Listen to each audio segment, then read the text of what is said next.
नमस्कार काव्यरसिक हो. मी अमृता नरसाळे मृदगंधा या नावाने काव्यलेखन करते. काही स्वप्नांचं असंच असतं हा माझा पहिला काव्यसंग्रह 28 ऑगस्ट रोजी रत्नागिरीत प्रकाशित झाला. सुप्रसिद्ध कवी अरुण म्हात्रे सरांची प्रस्तावना या संग्रहाला लाभणं म्हणजे परिस्पर्श काय असतो याची अनुभूती घेण्यासारखं आहे. माझं महाविद्यालयीन शिक्षण पुण्यात झालं. मी मूळची अहमदनगरची आहे. त्यामुळे माझ्या कवितेचे प्रारंभिक संस्कार हे मराठवाडा आणि पश्चिम महाराष्ट्रातले आहेत.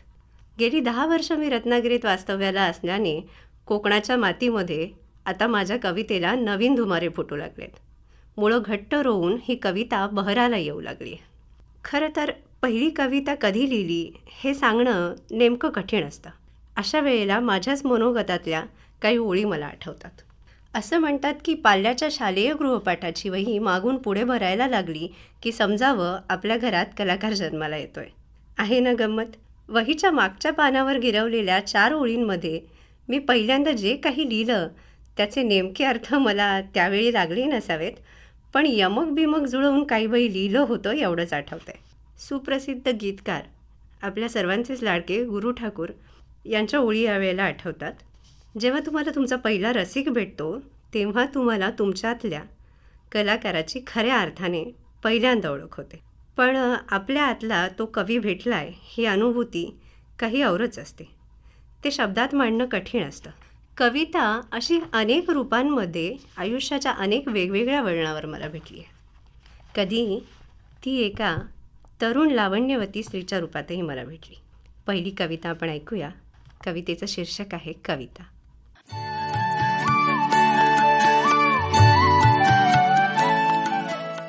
ती कूस बदलते तेव्हा दिवसाला येते जाग. स्वप्नांची हळवी चादर बाजूला करते रात. मिळमिळते डोळे चोळत तिचं सूर्य न्याहळत असतो. दिव्यत्व विसरून आपुले तो भान हरवून बसतो. रात्रीने पाठीवरती कोरली अक्षरे काळी. कांतीने मोहक गोऱ्या वृत्ताचे गोंधळ भाळी. श्वासात मिसळता मात्रा गात्रांना लय स्फुरलेली. आवर्तनेच देहाला विलगून शांत निजलेली. रोमांचित सळसळणारे शब्दांचे वेडे स्पर्श. ती कूस बदलते तेव्हा संदर्भ गाढ निद्रेत. ऋणझुण कवितेच्या पायी मौनाचे घुंगुरनाद. ती कूस बदलते तेव्हा दिवसाला येते जाग. ती कूस बदलते तेव्हा दिवसाला येते जाग.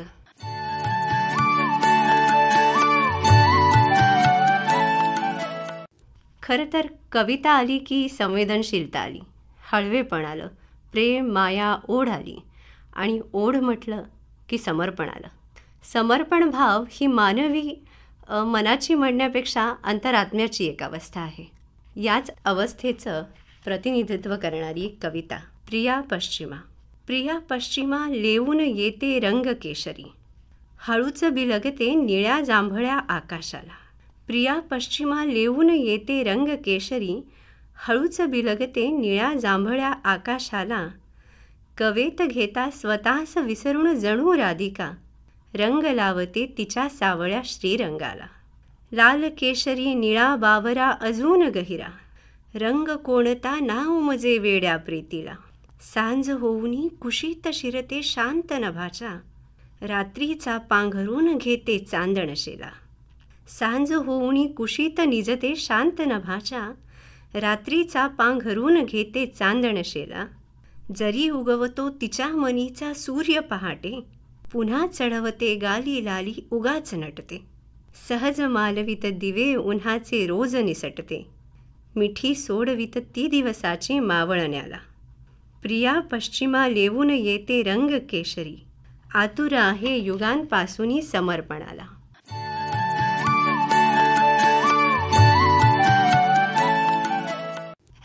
जोपर्यंत कविता आपल्या डायरीत असते तोवर ती निखळ आनंद देतच असते.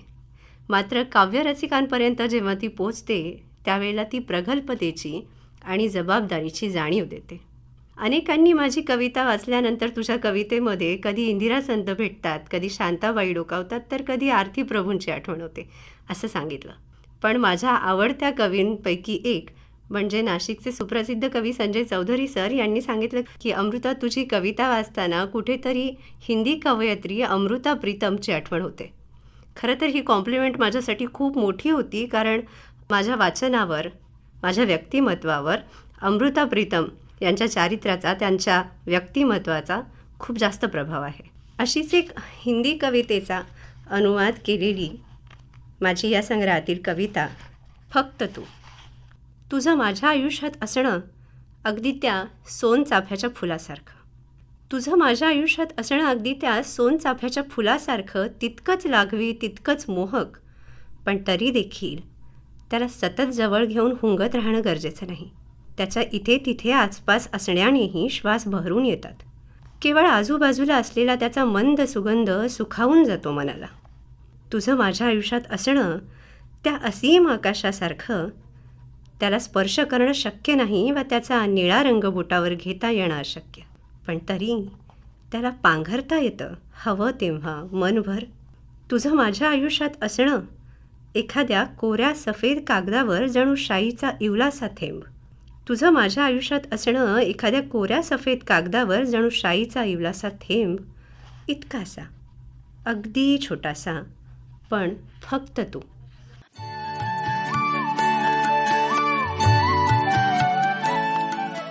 काही स्वप्नांचं असंच असतं. या काव्यसंग्रहामध्ये अशा पद्धतीच्या अनेक समजुतीचं पांघरून घालणाऱ्या कविता आपल्याला सापडतील.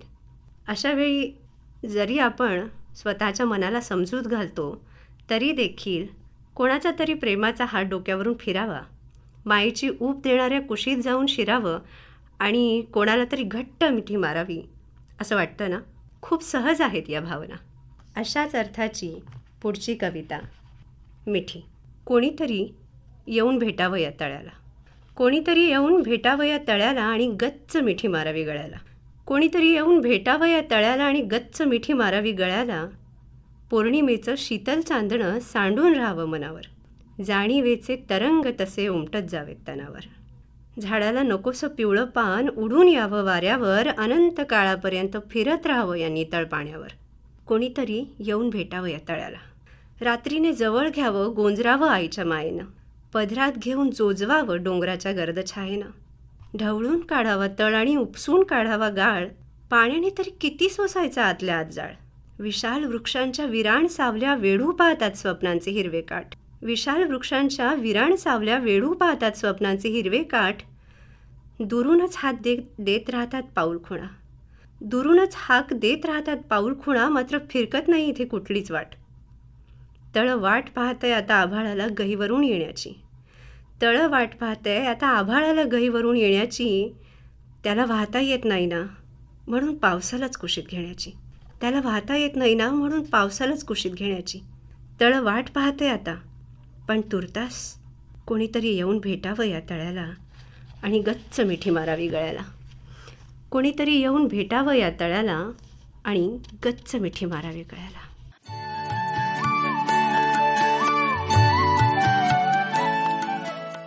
तर अशी ही अस्वस्थ भावनांची घालमेल शब्दांतून बाहेर पडतच असते. खरं तर गेली 2 वर्ष आपण सर्वच अशाच अस्वस्थतेच्या ओझ्याखाली जगतोय. कोरोना महामारीचा सामना करत असताना आत्ता कुठे हळूहळू सावरायला लागले सगळं, पण दरम्यानच्या काळात अतिशय शारीरिक त्रासाबरोबरच मानसिक आणि भावनिक ताणातूनही आपण सगळे गेलो आहोत. प्रत्येकासाठी हा काळ वेगवेगळा होता, अनुभव वेगळे होते. अनेक जीवलग गमावले आपण, तर काही दुरावलेसुद्धा. कसा होता तो काळ? या काळातच अस्वस्थितीतून जन्माला आलेली एक कविता. कवितेचं शीर्षक आहे तडजोड. आयुष्यात कुठलाही ऋतू आला गेला तरी कायम राहणार होतं तुझं माझं एकमेकांच्या सहवासात बहरणं. आयुष्यात कुठलाही ऋतू आला गेला तरी कायम राहणार होतं तुझं माझं एकमेकांच्या सहवासात बहरणं. हो ना गुलमोहरा, हो ना गुलमोहरा. पण तुझी आणि माझी भेटच नाही गेले कित्येक दिवस, कित्येक महिने. तुझी आणि माझी भेटच नाही गेले कित्येक दिवस, कित्येक महिने. ग्रीष्माचं ऊन सोसत नुकतीच पानगळ चालू झाली होती तुझ्या स्वप्नांची. ग्रीष्माचं ऊन सोसत नुकतीच पानगळ चालू झाली होती तुझ्या स्वप्नांची. तुझ्या कोमेजलेल्या आशेची फुलं ओघळत होती माझ्या देहावरून. पण माझ्या ओंजळीत तरी कितीशा आकांक्षा मावणार होत्या तुझ्या. तो पाचोळा माझ्या पावलांजवळ गोळा होताना मागत होता जणू आश्रय. मात्र मला खरंच शक्य होतं का रे तुझ्या विशाल दणकट बाहूंना आधार देणं. मी झेलत राहिले केवळ तुझं अस्वस्थपण, तुझ्याच सावलीत बसून. तरीही उन्हाच्या झळ्यांनी करपून जात असताना सारी बाग शिंपडत राहिले. अंतरीचा ओलावा सतत तुझ्या अवतीभवती आणि तुझ्याशीच वाटून घेत राहिले रे आनंद आपल्या दोघांमध्ये फुलू पाहणाऱ्या श्रावणाचा. आता मी आतुर असताना तुझ्या हिरव्यागार मिठीसाठी पुन्हा लॉकडाऊन होणार म्हणे. आता मी आतुर असताना तुझ्या हिरव्यागार मिठीसाठी पुन्हा लॉकडाऊन होणार म्हणे. पण ही केवळ तडजोड आहे, ताटातूट नाही. ही केवळ तडजोड आहे, ताटातूट नाही. तेव्हा तू मात्र असाच उभा राहा, तुझी मुळं घट्ट रोवून माझ्यासाठी. कारण मला नुकतीच लागली आहे चाहूल नव्याने उमलणाऱ्या कोंबाची. मला नुकतीच लागली आहे चाहूल नव्याने उमलणाऱ्या कोंबाची.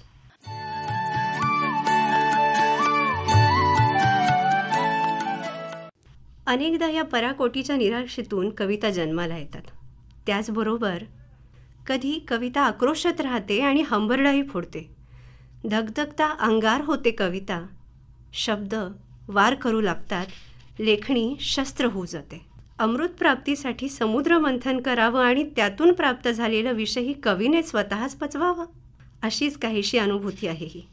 लेखक किंवा कवी जे अवतीभवती पाहतो, जगतो, तेच त्याच्या शब्दातून उतरत असतं.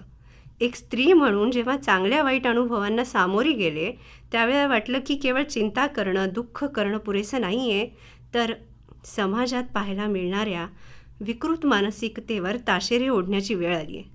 अशाच पद्धतीच्या एका विकृत पुरुषी मानसिकतेवर भाष्य करणारी पुढची कविता ही केवळ कविता नाही, तर त्यांच्या डोळ्यात घातलेलं जळजळीत अंजन आहे. कवितेचं शीर्षक आहे अंजन. पुरुषी मानसिकता घेऊन जन्माला येणाऱ्या दिवट्यांनो, आईच्या गर्भातच वाढ झालेली असते का तुमच्या बुरसटलेल्या विचारांची? पुरुषी मानसिकता घेऊन जन्माला येणाऱ्या दिवट्यांनो, आईच्या गर्भातच वाढ झालेली असते का तुमच्या बुरसटलेल्या विचारांची? की घोट घोट वात्सल्य पिताना मिटलेले डोळे स्त्रीकडे तिरक्या नजरेने पाहायला शिकतात तेव्हा? की नाळेतून पोचतच नाहीत रक्तासोबत माणूसपणाच्या जाणीवा तुमच्यापर्यंत? तिच्या गर्भाशयाच्या भिंतींना लाथा मारताना पुढे कोणाची तरी स्वप्नेही अशीच पायदळी तुडवू हे त्याच वेळी ठरवलेलं असतं का तुम्ही? पहिला टाहो फोडतानाच एकांगी पुरुषार्थाची गर्जना करता की काय तुम्ही? पहिला टाहो फोडतानाच एकांगी पुरुषार्थाची गर्जना करता की काय तुम्ही? जन्म घेताना मूल गुदमरू नये म्हणून कळा सोसणारी आई आधी स्त्री असते आणि त्याही आधी माणूस. हे कान टोचताना कोणी सांगत का नाही तुमच्या कानात? राम खरंच कधी भेटतो का तिच्यातल्या स्त्रीला, बारशाच्या दिवशी लेकाचं नाव राम ठेवणाऱ्या आईला? आईचा पदर आणि बाईचा पदर यातला फरक कळायला लागला की जन्म घेतो का तुमच्यातला रावण? आईचा पदर आणि बाईचा पदर यातला फरक कळायला लागला की जन्म घेतो का तुमच्यातला रावण? सीतेने अग्निपरीक्षा दिली एकदाच, पण रावण मात्र आज लाखो वर्षानंतरही जाळला जातोय. लक्षात ठेवा, केवळ देव्हाऱ्यात पूजू नका, ती सोसतीये म्हणून माजू नका. केवळ देव्हाऱ्यात पूजू नका, ती सोसतीये म्हणून माजू नका. स्त्रीला आधी माणूस माना, तिच्यातल्या आईसोबत तिच्यातल्या बाईलाही मान द्या. आजची सीता रामाची वाट पाहणार नाही. आजची सीता रामाची वाट पाहणार नाही आणि तिची लक्ष्मण रेषा आता कोणी लक्ष्मण आखणार नाही.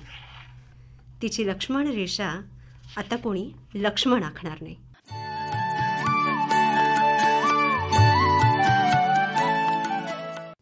खरं तर स्त्री म्हणजे ईश्वराची अतिशय संवेदनशील निर्मिती म्हणून ओळखली जाते, पण तिच्या सहनशीलतेच्या मर्यादा या तिला ओळखता येणं गरजेचं आहे. काही स्वप्नांचं असंच असतं. या काव्यसंग्रहातील कविता या कुठल्याच एका वर्गाचं किंवा समाजाचं चित्र उभं करत नाहीत. मानवी भावनांचा गुंता उलगडण्याचा प्रयत्न करतात. मग ती व्यक्ती कोणत्याही जाती धर्माची असो, कोणत्याही विचारप्रवाहाची असो. प्रेम, एकटेपण, विरह, मित्रत्व, आधार, अस्तित्वाची जाणीव, आयुष्याचा प्रवास, उपेक्षा या सर्व समान भावना आहेत. मग व्यक्ती शेतकरी असो, डॉक्टर असो, सामान्य नोकरदार किंवा व्यावसायिक असो. उलट ही कविता मला माणूस म्हणून जगायला शिकवते. स्त्री पुरुष, गरीब श्रीमंत यातली दरी मिटवायला शिकवते. मात्र ज्या वेळेला समाजामध्ये, समाज व्यवस्थेमध्ये अनेक गोष्टी आपण उघड्या डोळ्यांनी पाहतो आणि त्यावर हतबलतेचा एकमेव उपाय काय असू शकतो, अशा अस्वस्थपणातून निर्माण झालेल्या काही कविता, त्यापैकी समाजमान्य सूर्या. हे समाजमान्य सूर्या किती तळपशील, हे समाजमान्य सूर्या किती तळपशील. तुझ्या अस्तित्वाच्या ठिकऱ्या ठिकऱ्या झाल्या तरी जाग आली नाही या देशाला, या समाजाला. हे समाजमान्य सूर्या किती तळपशील, तुझ्या अस्तित्वाच्या ठिकऱ्या ठिकऱ्या झाल्या तरी जाग आली नाही या देशाला, या समाजाला. आता ओक आग निसंशय आणि नामशेष कर भूत भविष्य सारे. आता ओक आग निसंशय आणि नामशेष कर भूत भविष्य सारे. हो, हे भ्रूणहत्येचे पाप तुला माथी घ्यावेच लागेल. पृथ्वीला जड जात आहेत नपुसकांची बाळंतपणे, पृथ्वीला जड जात आहेत नपुसकांची बाळंतपणे. इथे कृष्ण झाला, कर्ण झाला, सीता झाली, द्रौपदी झाली, राम झाला, गौतम झाला. कोणाचा प्रकाश किती पसरला, किती उरला. आम्ही मालवून टाकले सारे तेजाचे स्रोत आमच्या सोयीने. जयंत्या पुण्यतिथ्यांना त्यांचे झगमगाट साजरे कराया. आम्ही मालवून टाकले सारे तेजाचे स्रोत आमच्या सोयीने. जयंत्या पुण्यतिथ्यांना त्यांचे झगमगाट साजरे कराया. इथे उगवत्या दिवसांसोबत जागे होतात केवळ महात्म्यांचे इतिहास. रात्र रोज वर्तमान गिळू पाहते, भविष्य अधांतरित ठेवत. आणि आम्ही इतिहासाच्या चंद्रावरचे डाग मोजतोत. किती धृतराष्ट्रांसाठी पृथ्वीने सोसायच्या प्रसव कळा. तिच्या गर्भात अजूनही निद्रस्त आहेत कित्येक कुंभकर्ण. किती धृतराष्ट्रांसाठी पृथ्वीने सोसायच्या प्रसव कळा, तिच्या गर्भात अजूनही निद्रस्त आहेत कित्येक कुंभकर्ण. कित्येक युगे सरत नाहीत रे तिचे 9 महिने 9 दिवस नि तिच्या प्रसव वेदना. कित्येक युगे सरत नाहीत रे तिचे 9 महिने 9 दिवस नि तिच्या प्रसव वेदना. हे समाजमान्य सूर्या किती तळपशील.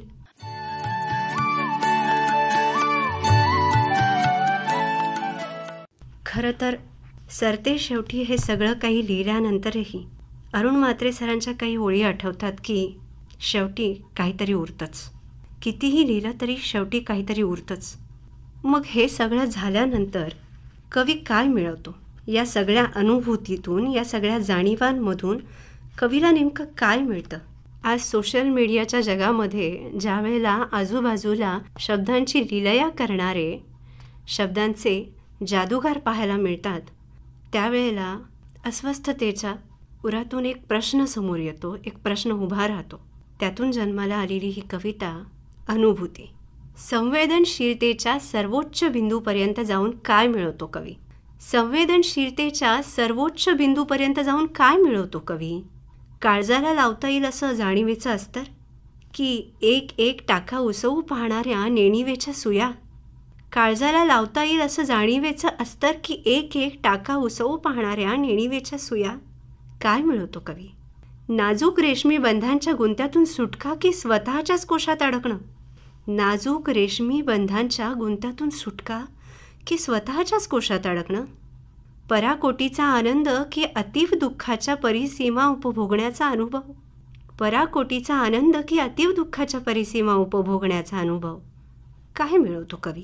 कविता म्हणजे कवीच्या स्वतःच्या हळवेपणावर घातलेली फुंकर, की हतबलतेचा पुरावा. कविता म्हणजे कवीच्या स्वतःच्या हळवेपणावर घातलेली फुंकर, की हतबलतेचा पुरावा नक्की काय. कवी आत्मशोधाचं पांघरून ओढत राहतो, की परकाया प्रवेशाचे बनावटी मुखवटे चढवतो. नेमकं काय. सागराचा तळ ढवळून काढावा आणि कागदावर उतरवावं काही, ते इतरांकडून त्याचं कौतुक किंवा अवहेलना व्हावी म्हणून का लिहितो कवी कविता. सागराचा तळ ढवळून काढावा आणि कागदावर उतरवावं काही, ते इतरांकडून त्याचं कौतुक किंवा अवहेलना व्हावी म्हणून का लिहितो कवी कविता. कवी अनुभूती पुढे नतमस्तक की लाचार.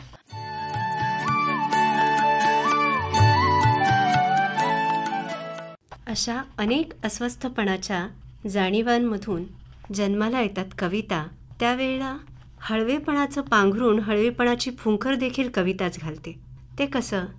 तर काही स्वप्नांचं असंच असतं. या शीर्षकाची जी कविता आहे ती काय म्हणते? प्राजक्ताच्या कळ्यांनी उमलण्याआधीच कोमेजून जायचं. प्राजक्ताच्या कळ्यांनी उमलण्याआधीच कोमेजून जायचं आणि मोगऱ्याच्या फुलांनी माळण्याआधीच गजरातून वेगळं व्हायचं. काही स्वप्नांचं हे असंच असतं, आपण मनाला नाही लावून घ्यायचं. काही स्वप्नांचं हे असंच असतं, आपण मनाला नाही लावून घ्यायचं. शाळेतून घरी येताना पावसात दप्तर ओलं व्हायचं. वहीत दडवलेल्या पत्रातील मजकूर तसाच, फक्त खाली लिहिलेलं नाव पुसून जायचं. शाळेतून घरी येताना पावसात दप्तर ओलं व्हायचं. वहीत दडवलेल्या पत्रातील मजकूर तसाच, फक्त खाली लिहिलेलं नाव पुसून जायचं. काही स्वप्नांचं हे असंच असतं, आपण मनाला नाही लावून घ्यायचं. होड्यांचं कसं असतं ना, नागमोडी वाहायचं. होड्यांचं कसं असतं ना, नागमोडी वाहायचं. कागदाच्या म्हणून तरी बरं, तरंगल्या तर ठीक, बुडल्या तरी आपल्याच म्हणायचं. कागदाच्या म्हणून तरी बरं, तरंगल्या तर ठीक, बुडल्या तरी आपल्याच म्हणायचं. काही स्वप्नांचं हे असंच असतं, आपण मनाला नाही लावून घ्यायचं. आतून आतून लिहिणार किती, सगळं ढवळून निघायचं. आतून आतून लिहिणार किती, सगळं ढवळून निघायचं. एका एका कवितेला तर रक्त निळं व्हायचं. एका एका कवितेला तर रक्त निळं व्हायचं. जिथे आयुष्य समीक्षक तिथे काय बोलायचं, जिथे आयुष्य समीक्षक तिथे काय बोलायचं. पण काही स्वप्नांचं ना हे असंच असतं, आपण मनाला नाही लावून घ्यायचं.